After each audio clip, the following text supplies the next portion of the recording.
코로나19 확산세가 진정 국면에 접어든 스페인이나 이탈리아 등과 달리 러시아 상황은 심상치 않습니다.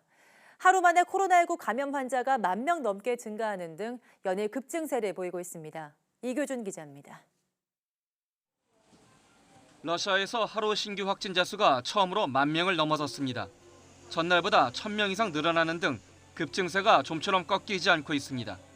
누적 확진자가 13만 명을 훌쩍 뛰어넘었지만 실제 감염자 수는 이보다 훨씬 더 많을 것으로 우려됩니다.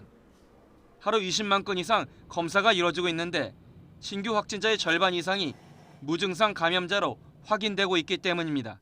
Основные распространители – это, конечно, носители. Поэтому, когда на ранних стадиях выявляется инфицированность, я еще раз повторяю, инфицированность растет, а не заболеваемость.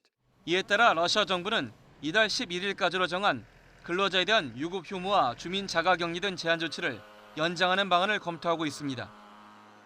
이에 비해 이탈리아와 스페인 등 다른 유럽 국가들은 확산세가 둔화하면서 조심스럽게 봉쇄 완화를 준비하는 분위기입니다. 이탈리아는 신규 확진자가 나흘 연속 1,000명대를 이어가면서 상당수 기업과 공장 운영을 재개하는 등 경제 정상화에 시동을 걸고 있습니다. La produzione è ripartita non subito a pieno regime, ma a regime ridotto e mano a mano stiamo crescendo con i volumi e quindi con il personale presente in azienda.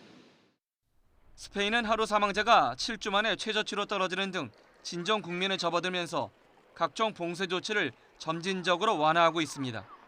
스페인 정부는 운동과 산책 등 외출을 허용한 데 이어 미용실 등 예약제로 운영되는 가게 영업도 허용할 방침입니다.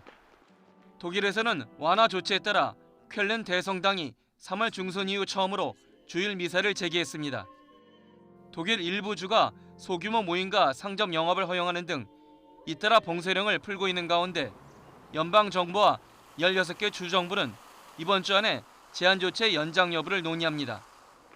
유럽 각국은 단계적 완화 방안을 모색하면서도 5월이 이번 사태의 중요한 변곡점이 될 것으로 보고 여전히 긴장의 끈을 놓지 못하고 있습니다. YTN 이교준입니다.